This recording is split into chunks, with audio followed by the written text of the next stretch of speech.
My name is Lee Kingman. On the 5th of May, I was sitting in Dell's Irish pub telling Buddy, the owner, about how I was going to be evicted in 3 days if I couldn't scrape together enough money to pay my rent. I sat at the bar all afternoon and wondered what I was going to do. At least I was in from the god-awful heat. There was another tornado advisory out. We were supposed to get hit hard with something later on that would hopefully cool things off. It was about 6:30 when a guy sat beside me and told me he'd pay me serious money if I could give him a ride out to Fulton and pick him up again the next morning. I'd noticed this guy sitting alone in one corner for almost as long as I'd been there, but at least I'd been talking to people. I suppose he must have been listening. He was a real thin guy, probably in his late 30s, like me. But he looked pale and sick, and he was sweating a little even though Buddy had the AC cranked. His clothes were too big for him, too. He came off as homeless, and he didn't even tell me his name. He actually showed me the wad of cash he had. No wallet, it was just a bunch of crumpled ones and fives and tens in his jeans pocket. So I asked him why he couldn't just call a cab since it was only 15 miles into the city or so. He told me he needed a little help locking up a house as part of the deal, just 10 minutes of work, but he didn't want to try to explain that to a dispatcher or a cab driver. It was incredibly important that he get out there by 8 and be picked up again tomorrow morning. Nothing could go wrong. I was the third person he'd asked, and now he was out of time. Poor guy, he looked scared, and like he'd never smiled in his life. I got a strange vibe from him, obviously, but not a dangerous one. $200 he was going to give me for this. I figured he probably realized I was broke, so he wasn't about to rob me. I wanted a beer while I thought it over, but he was anxious to leave right then. So I said, yeah, I'll do it. Thinking back now, I remember Buddy watching us as we left, really watching us. So we left and got in my truck. It was Shorthorn we were going to. That's the more industrial part of Fulton. The guy made me nervous just sitting there, staring out the windshield. He was always looking up at the sky, and he got frustrated any time traffic slowed down. There was a backup from something that had happened on 64. I asked him if he worked. He said no, not since he'd got out of the Merchant Marines. I was in the Army for 2 years, and I asked him what the Merchant Marines was like and where he'd been. He said Japan, Sri Lanka, Namibia. He was on disability now from an injury. I asked him if he'd gotten shot or something, and he got real quiet. I thought he was just going to ignore me. But he said, no, I was abducted in Katenge. That was how I got hurt. I didn't even know where that was. I figured it was better not to ask too much more, and he didn't seem interested in me at all. He was still sweating, and he squirmed there in his seat. Wouldn't even wear his seatbelt. I asked him a bit about the whole deal with locking up that house he was going to. Just 10 minutes, he said. It was just kind of awkward because it took a second pair of hands. He asked me if I could drive a little faster. The guy was obviously developing one hell of a headache. At one point, he lay his head back against the passenger side window and just shook it back and forth over and over again like he was thinking, no, no, no, no. Weird. He seemed to want to keep his eyes shut almost all the way there. He told me to let him know when we'd turned off onto Shorthorn Boulevard. It wasn't just that he was tired, obviously. He was in a lot of pain. 2 of the fingers on his left hand were taped, and I wondered if that had anything to do with it. It was almost 7:30 when we got to where we were going, and it was almost dark. He pointed out a couple of turns near a railroad depot that burned down when I was a kid. Just down the road from it was a little residential neighborhood on the edge of where a big steel mill was. A lot of woods all through it. Woods that didn't even have a name, I don't think. For some reason, two of the roads into it were blocked off with those long cement blockaders. I asked the rider what the deal was. He said the whole neighborhood had been bought by some big hotel chain, and they'd booted everyone out last year. Eminent domain. So no one was allowed to live there anymore, and the blockaders kept the crime down, since all the houses that were left were just sitting there. So I said, then why do you still live here? And all he said was that he just stayed in one of the houses when he needed to, which was tonight. He had me park the car in front of one of the barricades. We'd have to walk a few blocks to the house. That made me nervous, but what was I going to do? He wanted to give me the first half of the money right now. He had me watch as he put the bills into the glove compartment. He said what he needed from me at the house was so minor it wasn't worth waiting to pay me. That didn't mean I totally trusted him yet. I mean, he could knife me out there and take my keys or something. We got out and we began to walk down the road in front of us, which hadn't been repaved for years. There was already plenty of litter in the brush beside it. The little houses on either side of the road were all completely boarded up. The lawns crazy overgrown. There were even kids' toys sometimes that had never even been picked up. It looked like an end-of-the-world movie, like a virus had decimated the earth or something. We didn't hear anything but our feet on the road. We took a left, went down another block, and then a right. It had gotten a little too dark to read the street signs, not quite full sunset. One of the street signs had been knocked over. There was some graffiti on some of the houses, but not too much. There were homeless people living in the woods out here, where no one ever hiked, I guessed. I didn't see much evidence of boards being pried away. There was just no reason I could figure out yet why my rider would have even found this place.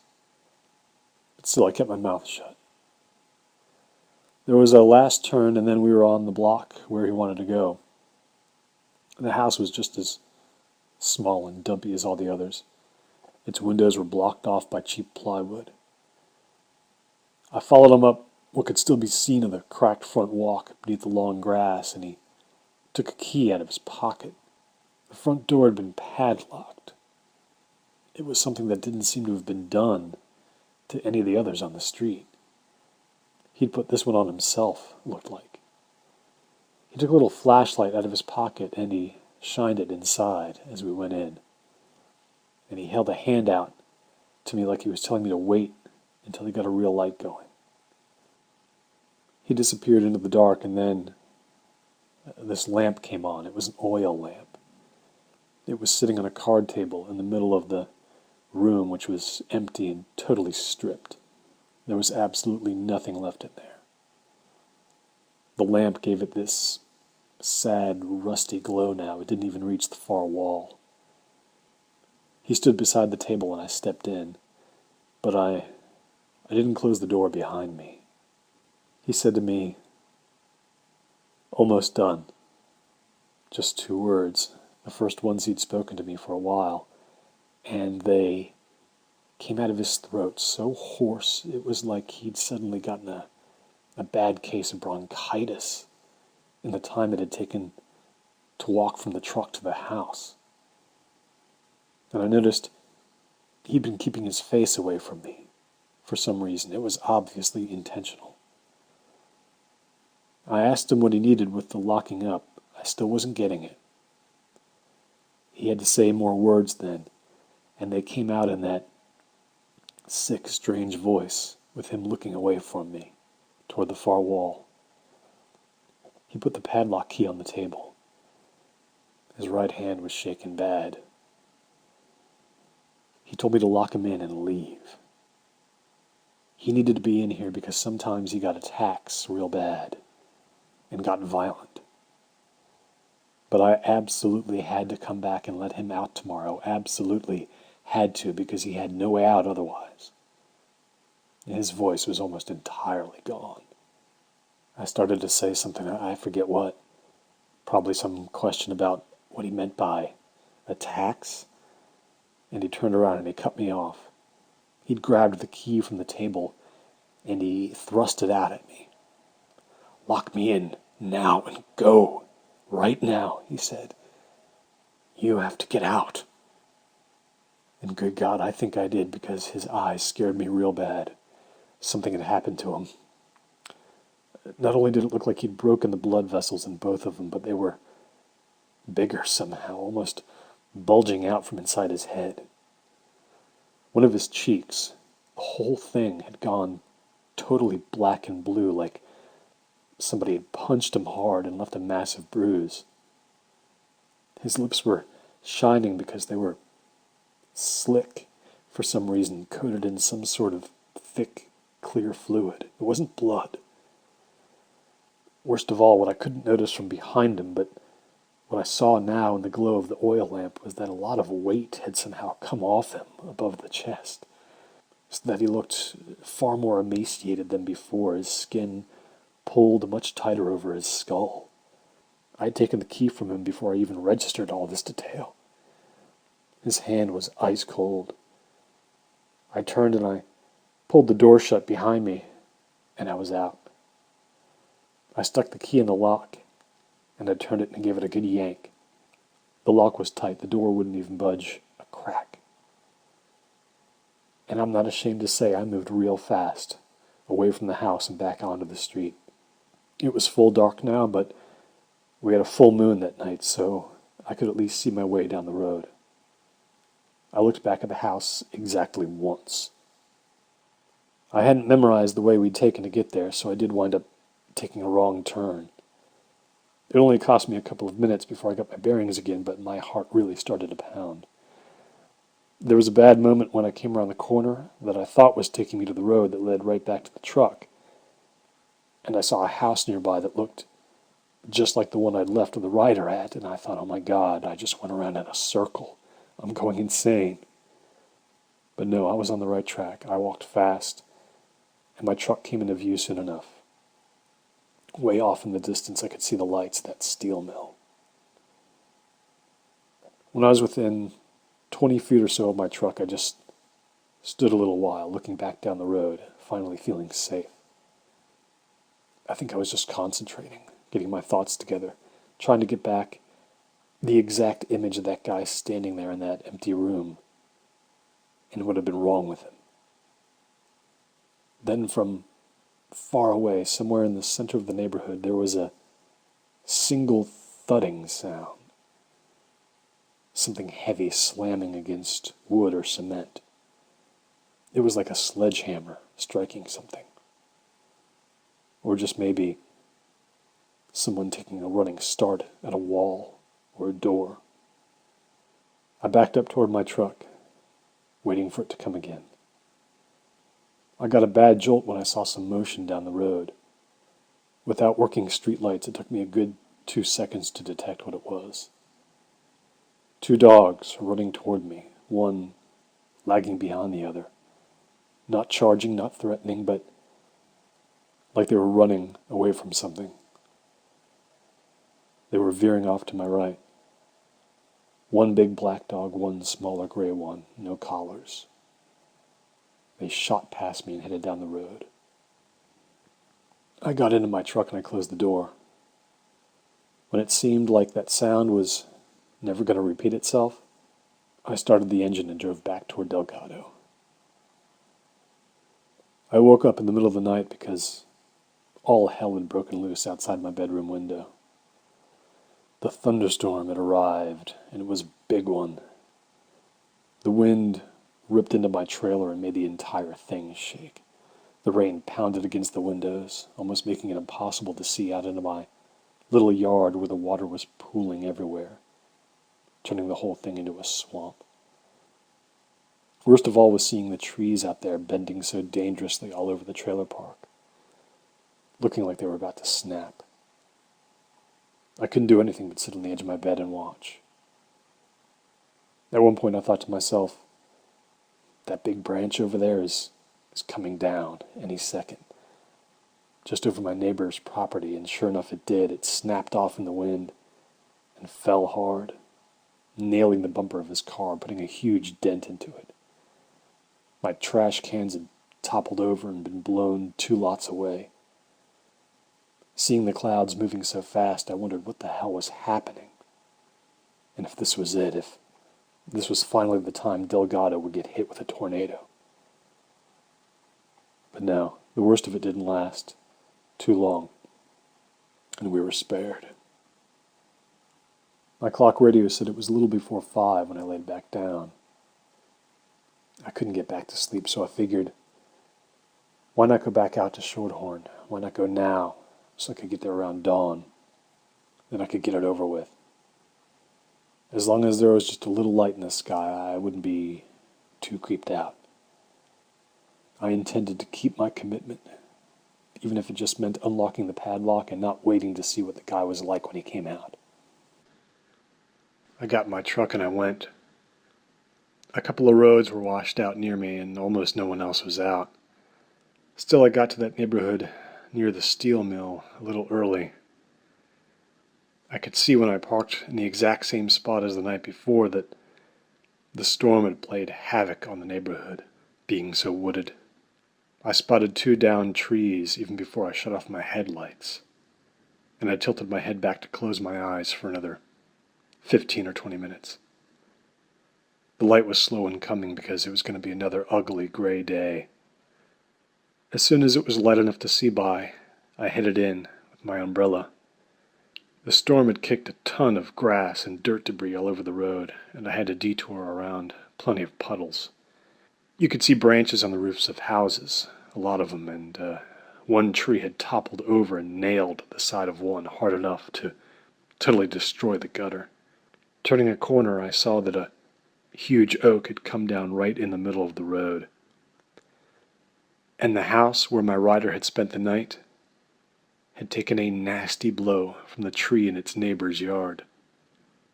It had come down and connected right where the pipe vent came through the roof, hard enough to create a hole there. I'm sure the rain was going right through it onto the flooring below. The top of the tree had broken into bits that were scattered everywhere. But that hadn't been the slamming sound I'd heard, obviously. I crossed the lawn and I took out the key and I put it into the padlock, balancing my umbrella in the crook of my arm. Before I actually opened it, though, I rapped on the door a couple of times, real hard. No answer. Just what I didn't want. So I went ahead and I opened the door and I kept it open so I could see by the tiny bit of daylight I had. That oil lamp had burned out.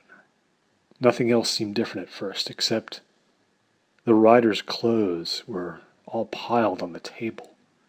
Shoes, socks, shirt, pants, every stitch. Maybe it just gotten too hot inside. I couldn't forgive myself if the guy needed medical help and I just left him there. I went through the living room and I peeked down the short hallway that led back to the bedroom.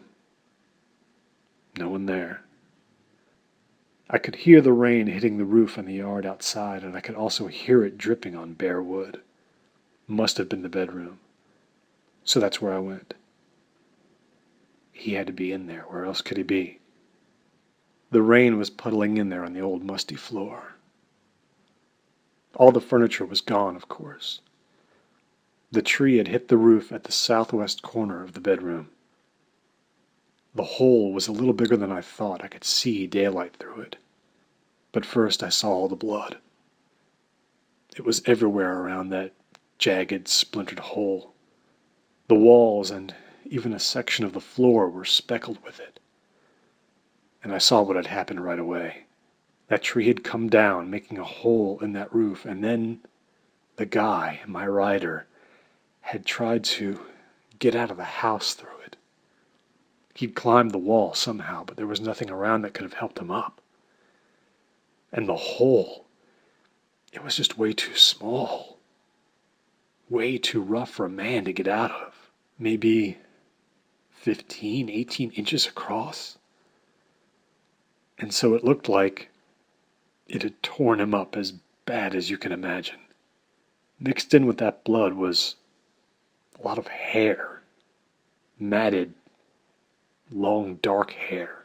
Everywhere. I kneeled down and, out of morbid curiosity, I put my finger on one of the loose strands on the floor. It was thick and tough. No way had it come from the guy I'd seen. I left the house through the front door and I went around the side, not even bothering with my umbrella. I actually walked under the fallen tree and looked up at where it had hit. There were signs of blood beneath my feet, too, getting washed away now. And when I got at a certain angle to the tree, I could see it was on the tree, too. On the bark, all the way down its slope to the ground, as if the guy had gotten out of the house and instead of jumping to the ground, he'd crawled or maneuvered down the tree and then moved on. But the angle was brutal, worse than 45 degrees. And in the kind of pain he must have been in the dark, I don't think he would have done something that strange. Unless he hadn't been himself. I followed the blood toward the woods at the edge of the backyard, but it vanished in all that mud and grass and running water. Naked and bleeding and probably in unbearable pain, he might have gone into the woods that probably went for a mile or two before it hit either the highway or a KOA campground, I think was next to it. I told myself I'd go maybe 50 yards in and then I'd stop. I was in the middle of nowhere, soaked now, and God knew where the nearest human being really was. 50 yards, and I'd turn around. I swear, as soon as I was deep enough in so that the daylight was choked off, I felt that animal instinct in me that told me there was another living thing nearby. As soon as I felt that, panic overtook it and I froze. The rain came down, masking any sounds but the drops hitting the branches all around me. He was up ahead, on the ground, lying in the leaves, face down, naked, like some serial killer's latest victim. What he'd done to wrench himself out of the hole in the roof had destroyed him. Parts of him around his midsection and torso were ripped and torn like someone had gone at him with a machine. But thinking back on that moment, I guess I'll never be sure if that was what truly killed him, because there was something else that had been done to him. Bullet holes, 3 bullet holes. Small caliber, 2 in the upper part of his back, and another bullet had gone right through his hand. All 3 entry points were from the front, not behind him, the front. I had to turn him over to see that, and look hard and long. The bruise on his cheek was gone. His eyes were closed. I wonder how close he got to whoever took him down, and if he was limping badly and crying out for help when it happened, or if just maybe he was charging hard, terrifyingly fast, and if that hunter or hiker or camper or homeless man had seen something a lot different than anything he'd ever seen come out of the dark before. I was stupid, and I didn't go to the police, but I had good reasons I couldn't be associated with anything that ugly. I had sealed the padlock on the house and never looked back, and I kept waiting to see something on the news or to hear a knock at the door, which would mean questions and explanations, but none of that ever came. 2 weeks after I found that body, I went back to that spot, just after dawn. I figured it was safe now just to look again. There was no sign of my rider anymore. That was 4 years ago. Just a couple of Octobers ago, they finally bulldozed all those houses and started putting up a new development in their place. When I saw how they'd flattened everything, I finally believed I'd never hear that knock I'd been worried about for so long. Last night I was the last customer out of Dell's at 2 in the morning. Sometimes I drive Buddy back over to his house down the road instead of him walking all the way. Just before he got out of my truck, he asked me if I remembered what happened when I gave a skinny guy a ride out to Fulton a ways back. When I said I didn't even recall that happening, he knew I was lying. Buddy said it was okay that I lied. That guy had been his brother. His screw-up brother who had cut himself off from the family when he was 17 and bounced around California for years and then went into the Merchant Marines and suddenly gotten far worse somehow. Some injury he kept referring to, but it was something stranger than that. Buddy would have driven him that night if I hadn't, even though he'd tried to keep refusing, and even had, that very afternoon, begging his brother to finally go to a hospital for his episodes to get help. But he said that if I'd wound up staying with him just a little too long that night, and having to defend myself, that was okay. He understood. So I told him the whole story. He cried a little, and we never talked about it again.